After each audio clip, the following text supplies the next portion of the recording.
In the shadows of America's justice system lies a truth most people never see. Prisons don't just punish crime, they profit from it. Every phone call, every meal, every inmate, every sentence, all part of a billion-dollar machine built on human suffering. And when money becomes the motive, justice becomes the casualty. Before we begin, only the brave subscribe. If you're ready to uncover the truth they hope you never learn, hit that button. You might not sleep tonight.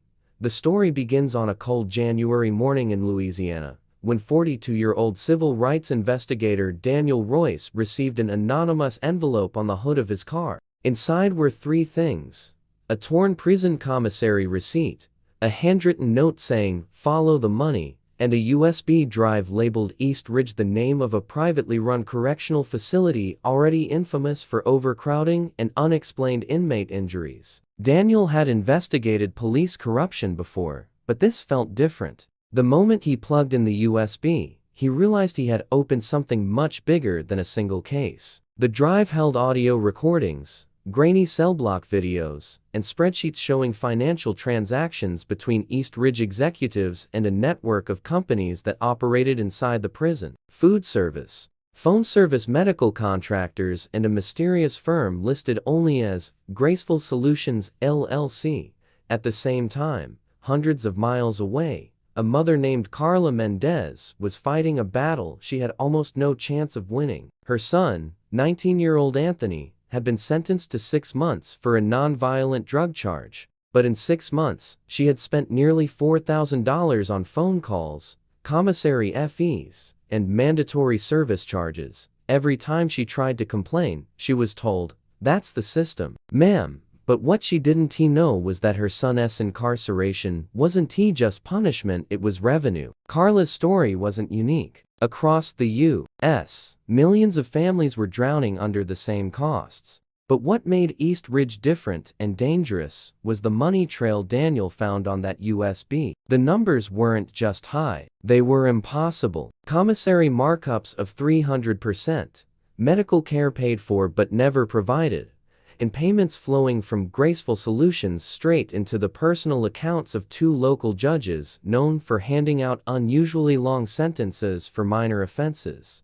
It looked like profiteering. But then Daniel found something worse. Buried inside one of the video files was a recording from a prison guard's body cam. The audio was chaotic shouting, a scuffle, an inmate screaming, "I didn't do anything." When the footage stabilized, Daniel saw a young man pinned to the concrete floor, bleeding from the mouth. The timestamp showed the guard filed the incident as inmate-initiated fight, but the video clearly showed otherwise. Moments later, the screen glitched, and the final 5 seconds were corrupted. Conveniently, Daniel replayed it again and again. The injured inmate's ID badge was visible for only a split second, but long enough to read the name, A. Mendez, Carla's son. This wasn't just financial exploitation anymore. Someone was covering up violence, and if the hidden payments were real, they were likely paying for silence. Daniel drove to East Ridge that same day. The warden claimed no knowledge of injuries, insisting everything was routine. His smile never reached his eyes. As Daniel walked back to his car, a guard stepped close enough to whisper, "You're asking the wrong questions, man. People disappear for less." That night, Daniel uploaded the USB contents to a secure drive. But when he returned to his office the next morning, the building's lock had been broken. His laptop was gone. The drawer where he kept his case notes had been emptied. Nothing else in the office was touched. Someone knew exactly what he was investigating, and they wanted him to stop. But the real shock came only hours later, when Daniel received a second anonymous envelope. No note this time, just a single photo, a dark hallway, a locked metal door, and Anthony Mendez, bruised, terrified, and pointing towards something behind that door. A place the prison never listed on its floor plan. A place no inmate was supposed to be in. A place Daniel had never heard of until now. The basement. What happened behind that door would expose the darkest part of America's prison business and put everyone involved in deadly danger. Daniel stared at the photo for nearly a minute, trying to process what he was looking at. Anthony Mendez wasn't he just scared, he looked like someone who had seen something so disturbing it broke whatever innocence he had left. His hands were trembling in the picture. His lip was split open, and carved faintly into the steel door behind him was a number, B12. East Ridge had no B level. According to official blueprints, the prison had only 2 floors, the main level, and a second tier of cell blocks. No basement, no underground rooms, no B12. That meant someone built it off the record, and someone was using it. Daniel's instincts screamed that this wasn't just abuse. It was organized, controlled, hidden for a reason. He needed to get inside East Ridge again, but this time, not as a visitor. He contacted a local journalist he trusted, Maya Latimore, someone who had exposed corruption before and knew the risks of digging too deep. When she saw the basement photo, she didn't blink. "Whatever's down there," she said, "it's where the money trail leads." Prisons don't hide rooms for no reason. While Maya began pulling financial records, Daniel visited Carla Mendez to tell her what he had discovered. When she opened the door, she looked exhausted, like the system had drained her until only worry remained. "Is my son still alive?" she asked before he could even speak. Daniel nodded. "Yes. And I think he's trying to send a message." Carla's eyes filled instantly. "They've been punishing him. They've been charging me for medical monitoring. I don't even know what that means."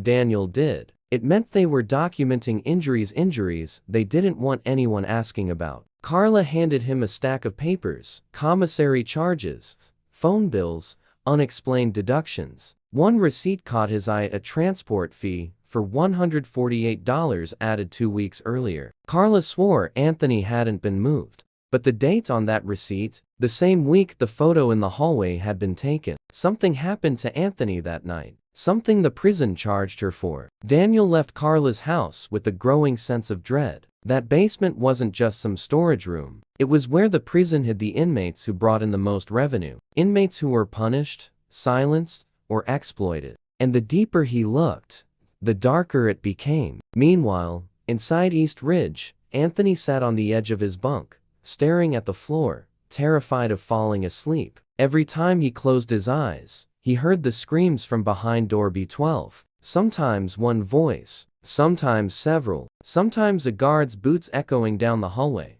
followed by someone begging for help. The room behind that door wasn't a cell. It wasn't a medical unit. It wasn't even a punishment wing. It was a lab, a place where contractors hired by Graceful Solutions tested cost-saving measures before rolling them out to the entire prison. New restraints, cheaper medical procedures, experimental isolation routines. None of it legal, all of it profitable. Anthony had seen enough that night to know he wasn't supposed to leave the basement alive. But he escaped just long enough to leave evidence for anyone brave enough to look. His luck wouldn't last, and someone inside the prison was already planning to silence him permanently. By the next morning, Maya had uncovered something explosive. Graceful Solutions wasn't a vendor, it was a shell company owned by Piloton Management, a national private prison conglomerate facing dozens of lawsuits for inmate abuse, forced labor, and illegal profit-sharing schemes with judges and parole boards. Piloton had one goal: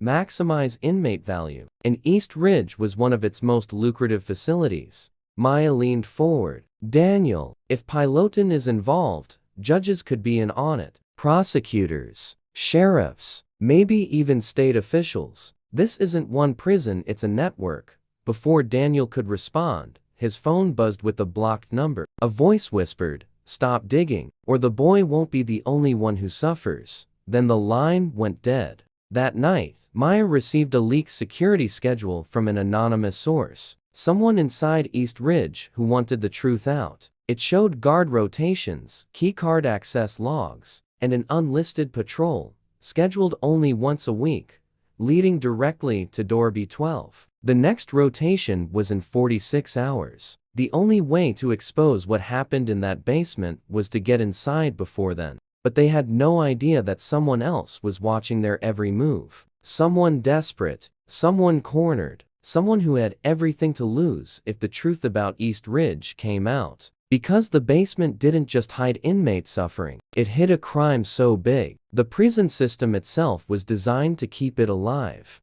The air felt heavier as the 46-hour countdown began. Daniel and Maya knew infiltrating East Ridge was reckless, maybe suicidal, but the truth inside that basement was bigger than fear. It was bigger than either of them. And with Anthony Mendez's life hanging by a thread, they didn't have time to play safe. Maya printed the guard rotation schedule and spread it across Daniel's kitchen table. Each line, each timestamp, each name held a piece of the puzzle. That unlisted patrol, it wasn't a guard shift. It read more like a transfer manifest. 3 guards, 1 supervisor, and 2 unidentified personnel listed only as external contractors.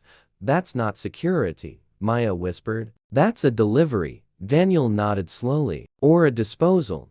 Neither wanted to think about which one was worse. To understand what they were up against, Daniel met with a former East Ridge guard named Randall Pierce, a man fired 3 years ago after reporting medical neglect inside the prison. Pierce looked older than his age, worn down by everything he'd seen. When Daniel showed him the basement photo, Pierce's face went pale. They told us it didn't exist, he said. But we heard things. Screams. Machinery. Whenever the external contractors arrived, everyone else was ordered out. They locked entire hallways. No radios. No cameras. Whatever they were doing down there, it wasn't for public eyes. What about inmates taken there? Daniel asked. Pierce hesitated. None of them came back the same. Some never came back at all. Daniel felt a chill crawl up his spine. Who were the contractors? Pierce exhaled shakily. Graceful Solutions. But that's not their real name. They ran a front for a behavioral research group that sells correctional optimization data to private prisons. Cheaper medical routines, reduced staffing models, new control techniques. Piloton pays them millions to test these methods before statewide rollout. Test? Maya snapped. On inmates? Pierce swallowed hard. They call them participants, but they don't volunteer. It was all the confirmation Daniel needed. Whatever lived in that basement wasn't just cruelty, it was corporate experimentation hidden behind legal loopholes and profit margins. As the unlisted patrol window approached, Daniel and Maya needed a way inside. Breaking in wasn't an option. They needed leverage. That leverage arrived unexpectedly through another anonymous envelope slipped under Daniel's door. Inside was a single East Ridge ID badge. Level 3 clearance. Enough to access restricted wings. Attached was a note. You didn't get this from me. Don't trust anyone wearing a supervisor's uniform. Daniel stared at the badge. Someone on the inside wanted this exposed. But whether they were helping or setting a trap, he couldn't know. Still, 46 hours had shrunk to 11. They didn't have a choice. That night, under a moonless sky, Daniel and Maya parked outside a service road leading to East Ridge's maintenance wing. The area was unmonitored. Pierce had confirmed that guard shifts avoided it unless ordered. Maya tapped her recorder. If we don't make it out, release everything we found. Every file, every name. Daniel nodded. If we get caught, they'll make sure the world never hears this. They moved quickly, slipping into the building through a delivery hatch. Inside, the smell hit them first. Bleach, sweat, and something metallic. The kind of smell that follows violence. The ID badge worked. Each locked door beeped open like someone wanted them to get in. They reached the lower corridor. It was colder here, quieter. The fluorescent lights flickered like they were tired of illuminating the truth. Finally, they stood in front of it. Door B12. Just like in the photo. Maya's hands shook as she lifted her camera. Daniel reached for the latch. But before he could open it, footsteps echoed behind them. Fast, heavy, purposeful. Daniel turned and froze. It wasn't a guard. It was Warden Harlan Poe himself, flanked by 2 supervisors in black tactical vests. You shouldn't be here, Poe said calmly. Too calmly. We warned you. Daniel lifted the ID badge. Someone sent this to us. Poe smiled. Yes, we did. The supervisors raised their batons. You're not here to expose anything, Poe said. You're here to join the others. He nodded toward door B12. Open it. Daniel's heart hammered. Something moved inside the room, something shuffling, breathing, waiting. Maya whispered, Daniel, we walked into a trap. The door clicked open, and what they saw inside wasn't just illegal, it was inhuman. The door swung open with a metallic groan, and the smell hit them first, a mix of antiseptic, sweat, and the iron tang of old blood. The room wasn't dark, it was bright. Too bright. The kind of brightness meant not for comfort, but for control. Rows of metal chairs lined the center of the room, each bolted to the floor, each fitted with restraints. Some restraints were new, others had dried streaks on them, proof they'd been used far too many times. The walls were lined with medical carts holding syringes, clamps, sedatives, and devices Daniel didn't recognize. Even Maya, who had covered war-zone hospitals, looked sick. But the worst part wasn't the equipment. It was the people. 6 inmates sat strapped to the chairs, barely conscious, their heads drooping, uniform stained, wrists red from restraints. IVs ran into their arms, but some bags were labeled with codes instead of medicines. Codes that didn't appear in any medical registry. And then Daniel saw him. Anthony Mendez. Bruised, pale, lips cracked, eyes half open, as if he was fighting to stay awake. When he recognized Daniel, a tear escaped and rolled down the side of his face. Maya whispered, "Oh my God, they're testing on them." Warden Poe stepped forward, his voice disturbingly calm. Behavioral compliance trials, medical efficiency studies, stress tolerance evaluations. This is how modern corrections evolve. You're torturing them, Daniel said, his voice breaking. This is illegal. This, Poe interrupted, is profitable.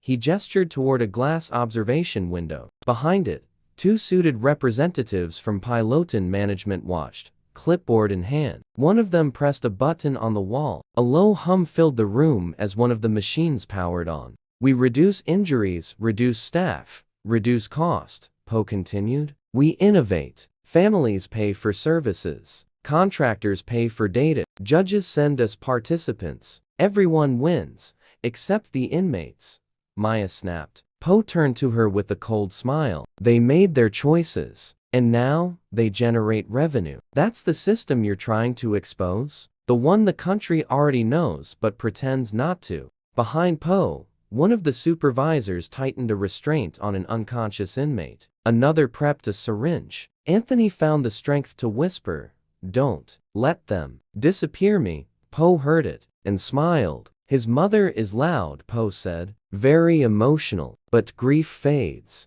After tonight, she'll be told he assaulted a guard and was transferred. Records will back it up. Cameras will back it up. Every system is under our control." Maya stepped forward. "You won't get away with this." Poe laughed softly. "We already have."